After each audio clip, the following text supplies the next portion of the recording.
बोलो सियावर रामचंद्र की जय। पवन सुत हनुमान बोलो भाई सब संतन की जय। आज हम लोगों की हनुमान चालीसा की 23वीं चौपाई है, 23rd। तो आइए पहले हम लोग चैंट करें। आपन तेज सम्हारो आपे तीनों लोक हांकते कांपे। हनुमान जी की अनेकानेक महिमाओं का बखान करते हुए इन चौपाइयों में हम लोग देख रहे हैं कि हनुमान जी की भक्ति, हनुमान जी के प्रति शरणागति क्यों इतनी कल्याणकारी है, क्यों इतनी प्रभावी है। कल के हम लोगों ने चौपाई में देखा कि सब सुखल है तुम्हारी शरणा। जो आपके प्रति शरणागत होता है, ये आपकी महिमा है, हे हनुमान जी, हे बजरंगबली, कि व्यक्ति को अपने जीवन में सब प्रकार के सुखों की प्राप्ति होती है और उसको किसी भी प्रकार का कोई डर नहीं सताता है। अब ये सब बिंदु काफी मननीय हैं। डर आदमी को कब होता है? वेदांतों में कहा जाता है कि जब आप छोटे हैं, अकेले हैं, सब बोझा आपके सर के ऊपर है, तो हमको डर लगने लगता है। भविष्य की अनेकानेक चिंताएं हैं, क्या होगा, तो हमको डर लगने लगता है। ये सब चीजें गहराई से चिंतन योग्य होती हैं कि क्यों ऐसी हमारी सोच कई बार जाने अनजाने हो जाती है। और यहां हम लोगों को पिछली चौपाई में दिखाया था कि शरणागति से हमारे अंदर वो जो भी विकार होते हैं, क्लेश होते हैं, वही दूर करे जाते हैं। अब अगर हम लोग के पास और समय हो तो हम लोग एक एक बिंदु के ऊपर खूब चर्चा कर सकते हैं। शरणागति क्या होती है, षड्विधा शरणागति 6 प्रकार की होती है, लेकिन मूल रूप से शरणागति में यह होता है कि जिनके प्रति हम शरणागत होते हैं, बस उनका भरोसा और उनकी पसंदगी नापसंदगी को खुद धारण कर पाना। ये कोई बहुत ही विचित्र चीज नहीं है। हम लोग हर घर में ये देखते हैं कि जहां पर भी दो लोग आपस में बहुत ही कंपैटिबल होते हैं, तो अपनी पसंदगी नापसंदगी इस प्रकार की जो होती है, जो कि अनुकूलता के विपरीत होती है, वो दूर करते हैं। एक दूसरे के प्रति अनुकूलता का विचार करना और प्रतिकूलता दूर करना, इस षड्विधा शरणागति के प्रारंभ के यही बिंदु होते हैं। तो ऐसे हम किसी के प्रति पूरा भरोसे का हम परिचय देते हैं, विश्वास करते हैं। तो इस प्रकार का एक विशिष्ट एटीट्यूड, ये संबंध, बस हमारे अंदर के सब डर आदि विकार, सब अनेकों चिंताएं, सब चीजें दूर कर देता है। और जब हमारे अंदर वो सब विकार, क्लेश, अभिमान, अपनी पृथक आइडेंटिटी की सोच, ये सब फैक्टर्स जहां डाइल्यूट होने लगते हैं, हर पल बड़ा शांत हो जाता है। और हम जो भी मोमेंट होता है वो फुली जी पाते हैं, जो कर्म है वो हम फुली कर पाते हैं। हर व्यक्ति को अपने अंदर ही विचार करना होता है कि हम लोग कई बार वर्तमान में क्यों नहीं जी पाते हैं, कौन सी भविष्य की एंजाइटीज और फियर्स रहते हैं। मूल रूप से सब जो दर्शन और धर्म होता है ये हमारे अंदर वैचारिक रूप से और अनेकानेक मूल्यों के दृष्टिकोण से करेक्शन कर देता है, जिसके वजह से हम जीवन में हर पल जी पाते हैं, निश्चिंतता से जी पाते हैं, निर्भीकता से जी पाते हैं, प्रसन्नता से जी पाते हैं, समग्रता से जी पाते हैं।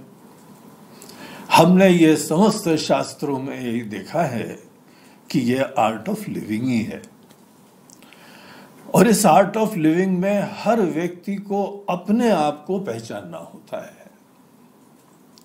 अब हम लोग शुरुआत करते हैं, हमारे अंदर ही बहुत ही सारे कॉम्प्लेक्सेस हैं, कमियां हैं, इनसिक्योरिटीज हैं, तो किसी ना किसी का भरोसा चालू करते हैं,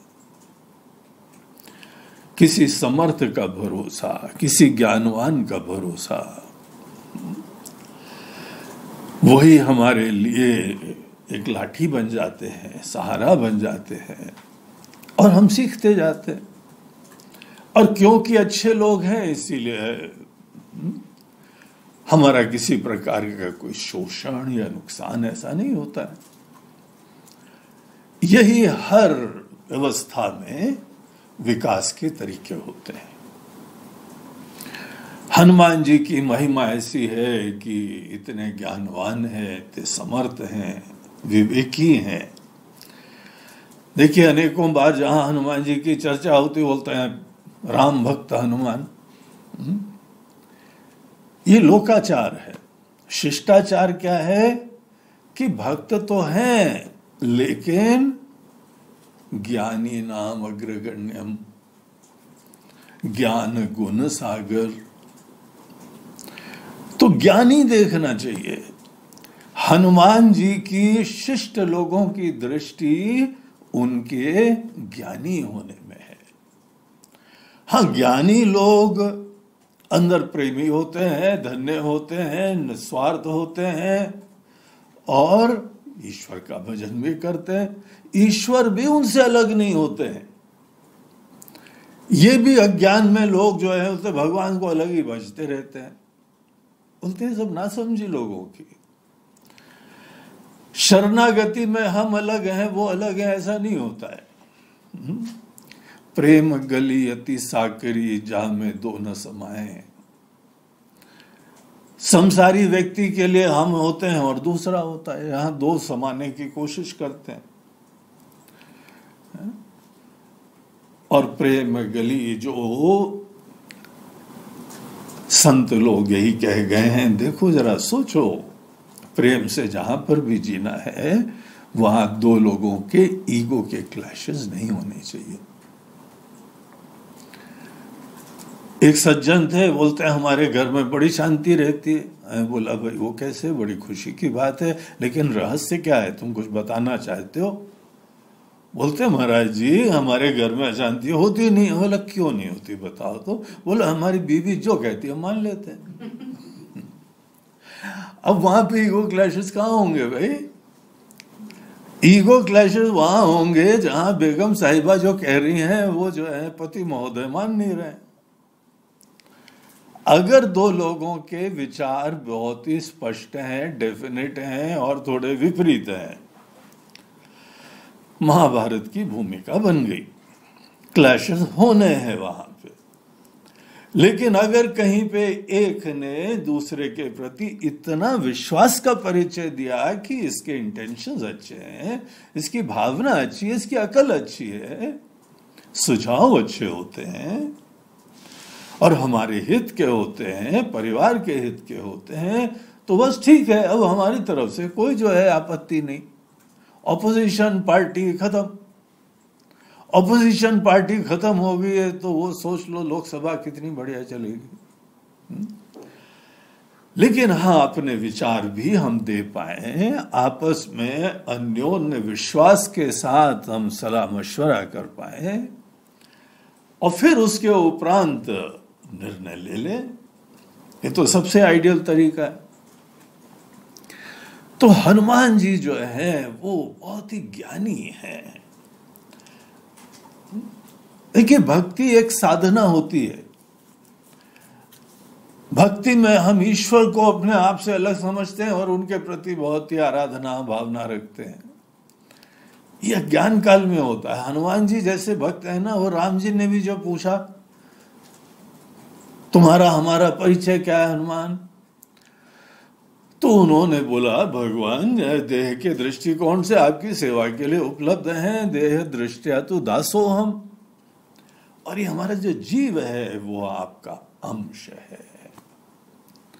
आप अंशी हैं, यू आर द टोटलिटी, और हम उसके छोटे से पार्ट हैं।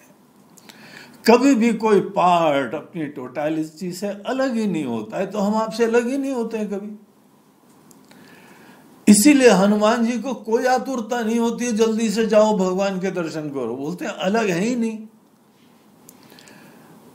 जिस समय सुग्रीव को राज्य मिल गया था, उस समय चातुर्मास चालू हो गया था, वर्षा ऋतु चालू हो गई थी।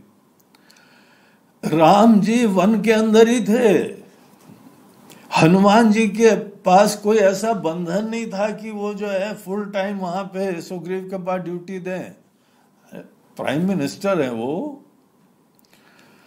ही सर्वे सर्वा है।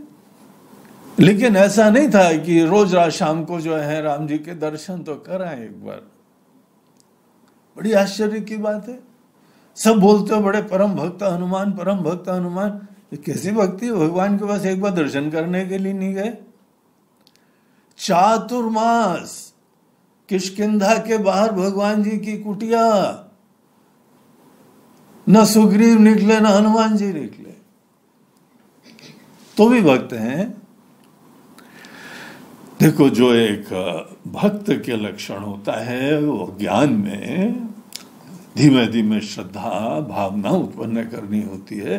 वहां पे अनेकों ऐसे नियम होते हैं। अगर मंदिर में भगवान के दर्शन करने तो नियम पूर्वक जाते हैं, वहां जाके आराधना करते हैं। लेकिन हनुमान जी का लेवल एक अलग ही है। उनको समझना है, उनको अपने जैसा नहीं समझ लेना है। उनको एज इट इज देखो और उनके रंग में रंगो। जैसे हनुमान जी राम जी के रंग में रंग जाते हैं, वैसे ही हर भक्त को हनुमान जी के रंग में रंगना चाहिए। उसके लिए समझना पड़ता है हनुमान जी क्या है। हनुमान जी भगवान को बोलते हैं कि भगवान हम आपसे कभी अलग नहीं है, वो होंगे कोई और जो आपको अपने से अलग समझते हैं। अज्ञान में शुरुआत हमारी यात्रा की यहां से होती है। इसीलिए हम नियम बनाए मंदिर जाने का कोई दोष नहीं है, जरूर बनाना चाहिए।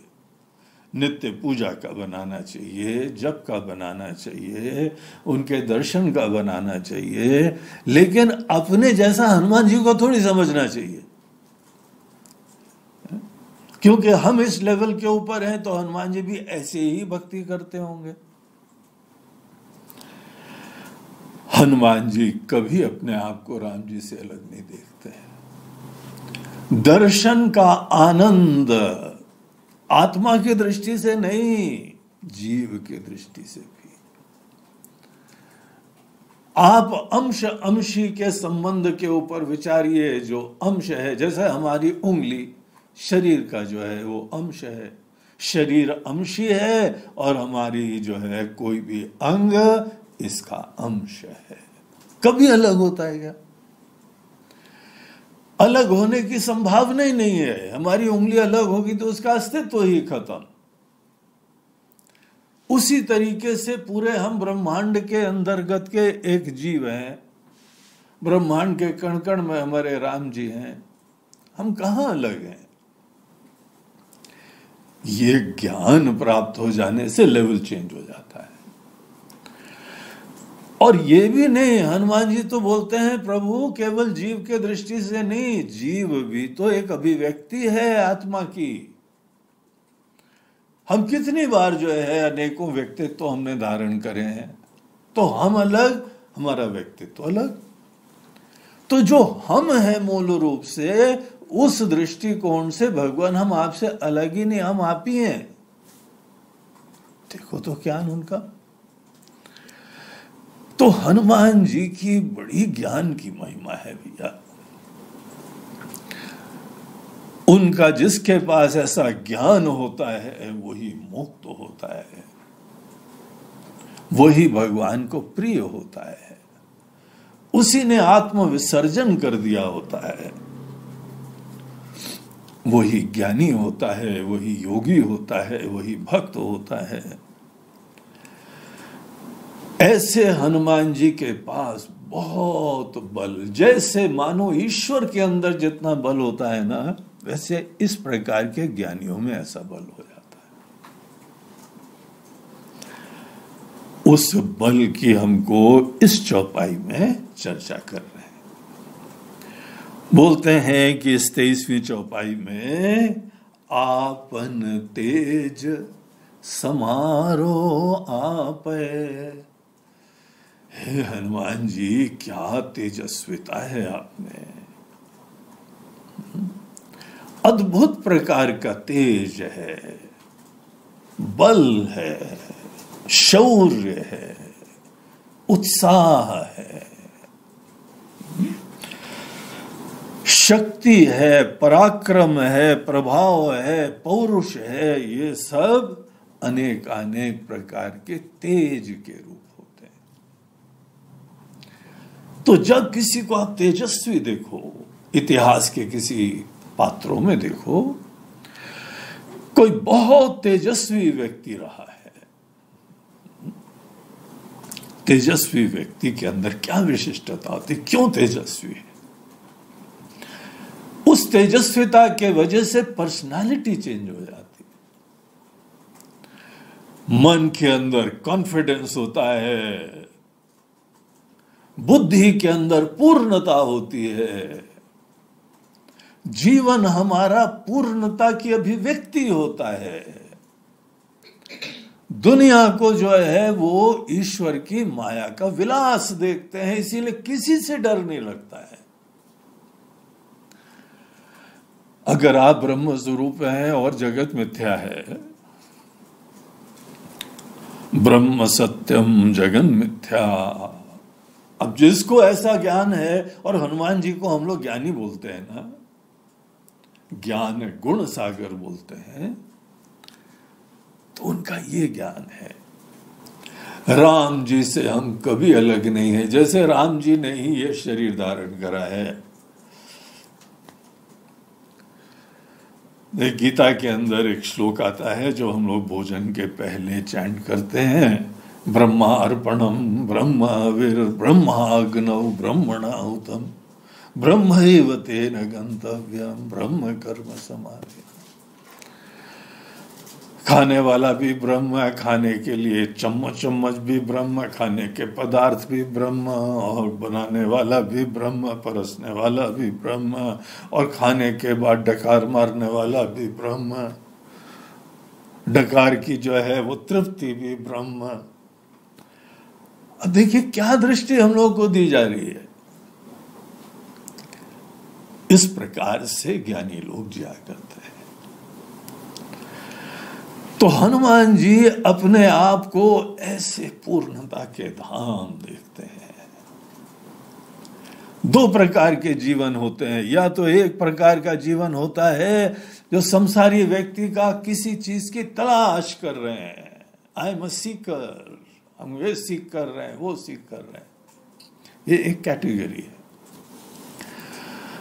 और एक दूसरे प्रकार का जीवन होता है जिन्होंने जीवन के रहस्यों का शोध करा, जिन्होंने चिंतन करा और अपनी महिमा जानी, ईश्वर के साथ एक हो गए, हमसे अलग हो ही नहीं सकते भगवान। इसीलिए उस मैं को खत्म होना पड़ेगा। जो अपने आप को अलग सोचता है, छोटा समझता है, सुरक्षित समझता है, वो अज्ञान की कल्पना है। उस प्रकार का जीवन का एक अंदाज होता है जहां पे कर्म प्राप्ति का साधन नहीं है, कर्म पूर्णता की अभिव्यक्ति का साधन है।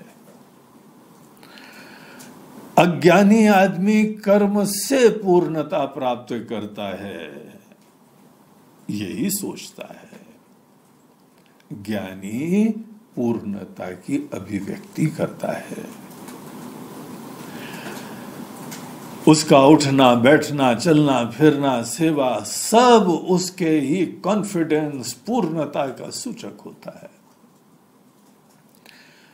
इसीलिए गीता के 4थे अध्याय में भगवान कृष्ण हम लोग को एक सुझाव देते हैं। बोलते हैं कि अर्जुन, जन्म कर्म च में दिव्यम। हमारे जो कर्म होते हैं ना, बड़े दिव्य होते हैं। उनके ऊपर जरा खुले मन से विचार करना और गहराई से विचार करना। तुमको हम यही सीक्रेट बता रहे हैं कि वो बहुत दिव्य हैं। हमारे हर कर्म बड़े दिव्य हैं। दिव्य अलौकिकता को बोलते हैं,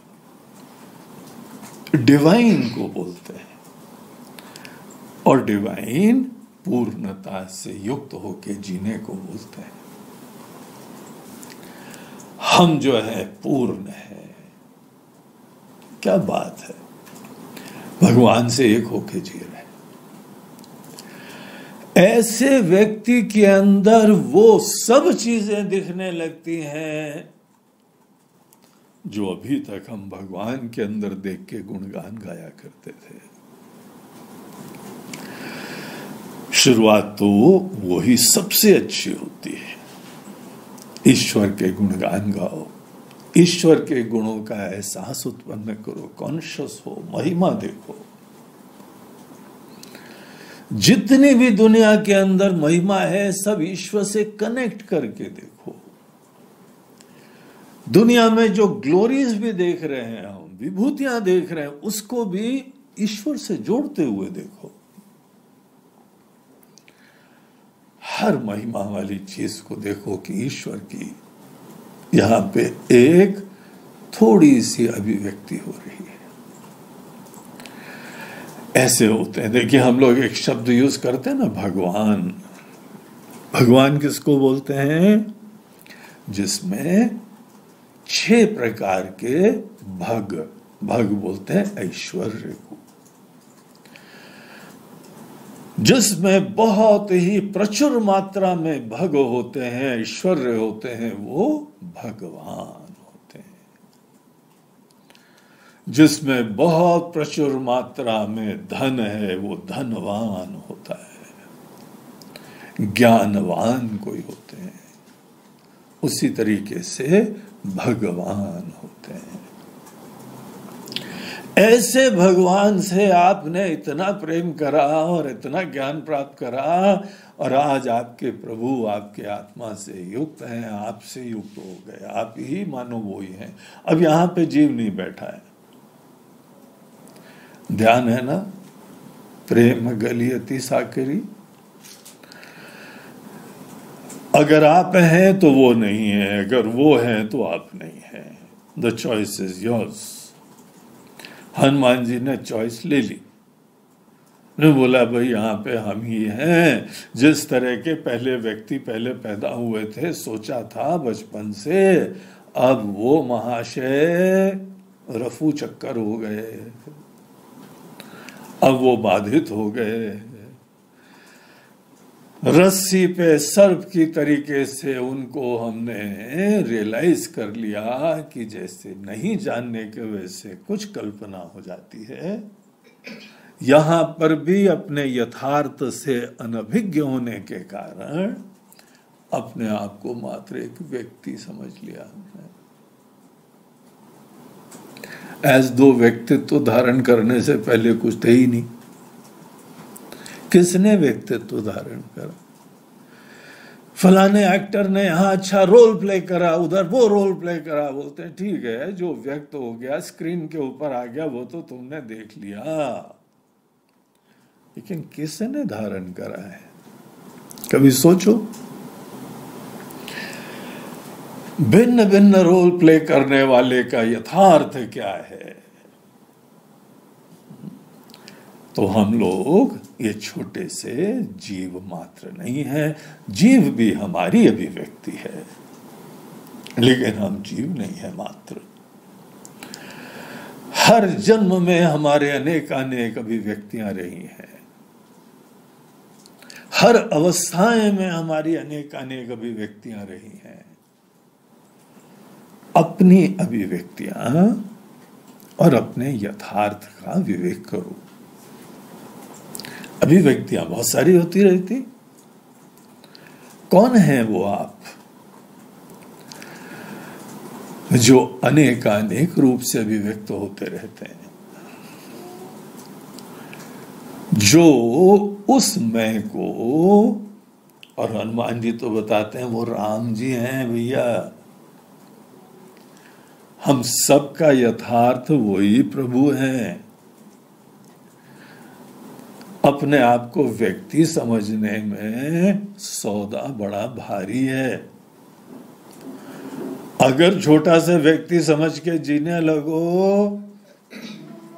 तो पता है सौदे में क्या आता है? छोटापन, असुरक्षा, डर, याचना। हे प्रभु कब कृपा होगी? फोकट में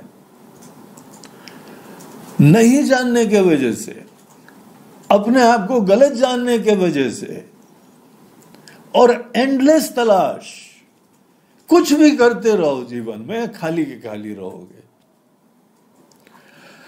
मांगी लाल होके कहानी चालू करी थी, आज भी मांगी लाल ही बने रहते हैं हम लोग। बस जो चीज मांग रहे हो थोड़ा सा चेंज हो गई है। इसीलिए हनुमान जी ने जो ज्ञान प्राप्त करा राम जी का, वो बहुत ही महत्वपूर्ण इष्ट है, आदरणीय है। अपना ये सपना ये टूट जाना चाहिए। और वो गीत की तरह ऐसा नहीं है मेरा सुंदर सपना टूट गया है, नहीं, मेरा भयंकर सपना टूट गया। नया गीत लिखो, मेरा मोह का सपना टूट गया, मेरा भयंकर सपना टूट गया, मेरा डर वाला सपना टूट गया। एक सज्जन थे, उनको सदे हुए सपना आता था, गुरुजी पता नहीं हमारी ट्रेन मिस हो रही है।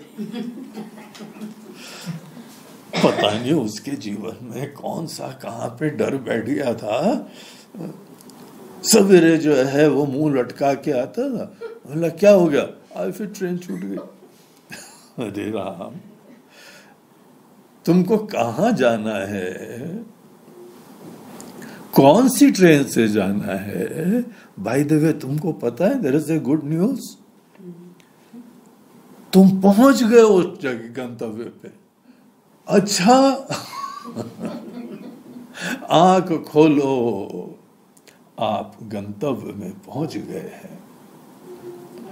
उस दिन से वो सपना खत्म हो गया। डाइजेस्ट करने में तो टाइम लगा, बार बार आंख खोल के देखा, हाँ सही पहुंच गए, सही पहुंच गए। हाँ, उसके बाद वो ये गीत गाने लगे, मेरा भयंकर सपना टूट गया, मेरा मोह का सपना टूट गया। और फिर क्या होता है? फिर आदमी धन्यता से जीता है, पहली बार जीता है, पूर्णता से जीता है, खुशी से जीता है, कृतकृत्य होके जीता है। ये कितना सुंदर शब्द है, कृतकृत्य।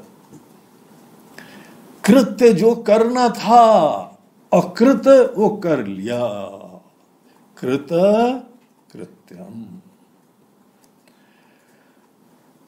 सवेरे सवेरे उठो, यही सब चीजों का ध्यान करो और कृत्य होके निकलो, मस्त होके निकलो, धन्य होके निकलो। इसको ही आयुर्वेद भी स्वस्थता बोलता है। आजकल स्वस्थता की परिभाषा क्या है? हमारा कोलेस्ट्रॉल सही चल रहा है, हमारी शुगर सही चल रही है, हमारा वेट सही चल रहा है। ये भी सब ठीक होना चाहिए, लेकिन इनकम्प्लीट डेफिनेशन है। हमारा मन प्रसन्न होना चाहिए, हमारी बुद्धि में ज्ञान होना चाहिए, हमारी आइडेंटिटी का रहस्य पता होना चाहिए, जीवन के सत्य का ज्ञान होना चाहिए, और इस लहर को मूल रूप से पानी ही देखना चाहिए। वो अविनाशी, अजन्मा, अमृत स्वरूप।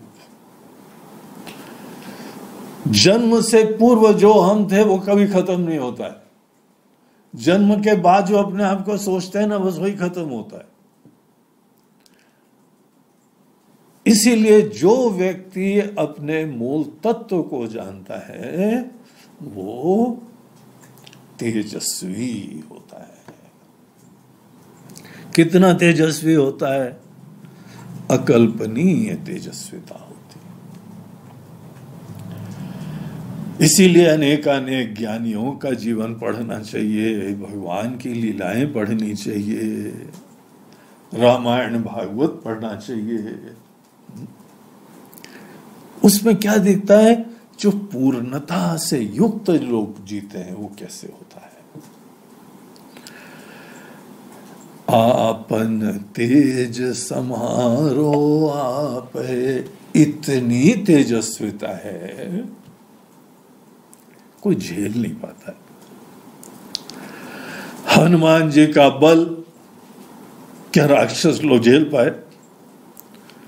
खूब जो है वहां पे दंड बैठक करते थे, खूब ड्राई फ्रूट खाते थे, चोरी का माल इधर उधर से ला ला के। हनुमान जी ने इधर देखा तो देखा हर जगह भंडार हर तरीके का था।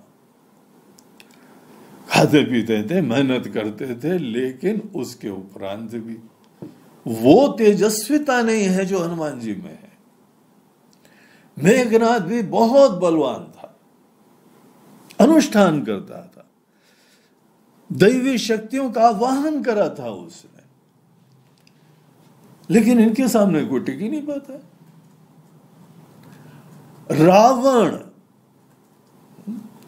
रावण भी जो है वह इनके तेज को देख के अभिभूत हो गया और इसको कोई नहीं ग्रहण कर पाया, झेल नहीं पाया। आपन तेज समारो आपे, आपका तेज तो आप ही संभाल सकते हो महाराज। राम रावण का युद्ध कैसा था? एक बार हनुमान जी ने जब पूरा महाभारत देख ली, रथ के ऊपर बैठ के, अर्जुन के रथ पे उनके झंडे के अंदर हनुमान जी बैठ गए थे पूरा महाभारत का लाइव शो देखने के लिए। तो उसके बाद जब लड़ाई के बाद पूछा गया कि हाँ भाई कैसी रही लड़ाई? महाभारत है, बहुत जोरदार लड़ाई थी। हनुमान जी को तो कुछ एक्साइटमेंट ही नहीं हुआ, बोलते ये भी कोई लड़ाई थी? लड़ाई तो वो थी। बोला कौन सी? बोलते अरे राम रावण की लड़ाई। क्या लड़ाई थी भाई, कैसी लड़ाई थी? जरा उसका एग्जाम्पल तो दो। बोलते हैं नो एग्जाम्पल। राम रावण का युद्ध राम रावण युद्ध जैसा था। हनुमान जी का तेज कैसा है? हनुमान जी जैसा है। हनुमान जी का तेज कौन झेल सकता है? हनुमान जी ही झेल सकते। आपन तेज समारो आपे। बागी तो तेज वेज का छोड़ो, अगर वो गर्जना भी कर देते हैं ना तीनों लोक हाँकते कांपे। हाँक बोलते हैं गर्जना को, कस के जो है आवाज निकाल देने को। कभी जंगल में शेर की आवाज सुनी है? बहुत भयंकर निकलती है। शेर को देखना ही अपने आप में एक अनुभव होता है। भगवान ने बड़ा विशेष प्राणी बनाया है। ऐसे जंगल का राजा नहीं बोलते हैं उसको। इतना बड़ा विशाल का है, उसका हाथ हम लोग के सर जितना बड़ा होता है, एकदम झपट्टा मारे। सर हमारी बॉडी में था, वही नहीं पता लगता है कहां चला गया। इतना बड़ा होता है, विशाल होता है। और जब आक्रोश से युक्त होता है, गुस्से से युक्त होता है, अटैक की मुद्रा में होता है, और गर्जना करता है, कंपन हो जाता है। और उसको झेल नहीं सकते हो। कोई ऐसे सीधे बहुत गुस्से में अटैक करता हुआ आ रहा है ना, मनुष्य का सामर्थ्य नहीं। अरे मनुष्य कुछ भी नहीं है, शारीरिक दृष्टिकोण से हल्का फुल्का सा प्राणी। जंगली भैंसा, बड़े बड़े हिरन, सुअर ऐसे पकड़ के झटका देता है, जैसे हम लोग कपड़े धो धा के निचोड़ते हैं ना, वैसे आराम से। ये अनुभव की चीजें देखो। निकलो जरा घर वर से, जंगल वंगल जाओ, भगवान की विभूतियां देखो जाके। उसके साथ वहां शेर वेर के साथ बढ़िया हिरन भी दिखाई पड़ेंगे और अनेकों पक्षी भी दिखाई पड़ेंगे। अद्भुत सी दुनिया है, बड़ी सेल्फ कंटेन्ड दुनिया, पूरा इकोसिस्टम अद्भुत। और उसमें यह राजा साहब गर्जना करते हैं तो आंखें फटी फटी रह जाती हैं, समय रुक जाता है, फ्रीज हो जाते हैं। अभी तो शेर ने गर्जना करी, हनुमान जी आ जाए तो। हनुमान जी आके उन्होंने जो गर्जना करी थी, जब पूरी लंका को जला के फिर वो जो है आग बुझाने के लिए समुद्र में कूदे थे, उस समय उन्होंने एक बार गर्जना करी। बीच में भी कई बार करी होगी, लेकिन फाइनली गर्जना करी उन्होंने। अनेकों महिलाओं के गर्भ गिर गए, ऐसी गर्जना, अकल्पनीय आवाज। तो हनुमान जी का व्यक्तित्व तो हम लोग समझ रहे हैं, उनका ज्ञान, उनका बल, उनकी सामर्थ्य, उनकी शक्ति, वो हम लोग देख रहे हैं। और साथ ही साथ हनुमान जी के व्यक्तित्व को निमित्त बना के ईश्वर के ज्ञान की भी महिमा हम लोग देख रहे हैं। ईश्वर का ज्ञान सदैव आत्मा की तरीके से होता है, क्योंकि ईश्वर कण कण में है। ईशावास्यमिदं सर्वम्। जब सब कुछ ईश्वर मात्र है तो आप खड़े कहां हो गए? आपके अलग स्वतंत्र खड़े रहने की जगह कहां रह गई है? हो कौन? सभी ईश्वरमय है, तो अपने आप को ये छोटा सा फिद्दी सा व्यक्ति समझ के जो जी रहे हो, उसका क्या आधार है? यही आधार है कि हम ऐसे ईश्वर को जानते नहीं हैं। वो ज्ञान है, वो मोह है। हनुमान जी के व्यक्तित्व की ये समस्त महिमा देखते हुए हम लोग राम जी के ज्ञान की महिमा देख रहे हैं।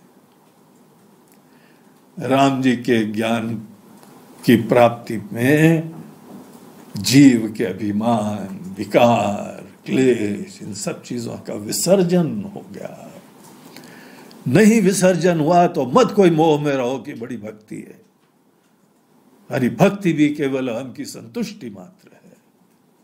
मिट जाओ, और राम जी ही आ रहे हैं। हमारा सपना जब टूट जाता है तो क्या लक्षण होते हैं? सपने का शेर गायब। सपने का शेर गायब नहीं हुआ, वो कल्पना खत्म नहीं हुई तो नई जगह होगी तक। अभी भी जीव दिख रहा है, अभी भी अलग खंडित दुनिया दिख रही है। हनुमान जी के ज्ञान का और शोधन करना है। ज्ञान का प्रसाद धन्य तेजस्वी व्यक्तित्व होता है। ईश्वर को हम लोग सर्वसमर्थ सर्वशक्तिशाली देखते हैं, वैसे ही हनुमान जी हो जाते हैं। बोलो सियावर रामचंद्र की जय।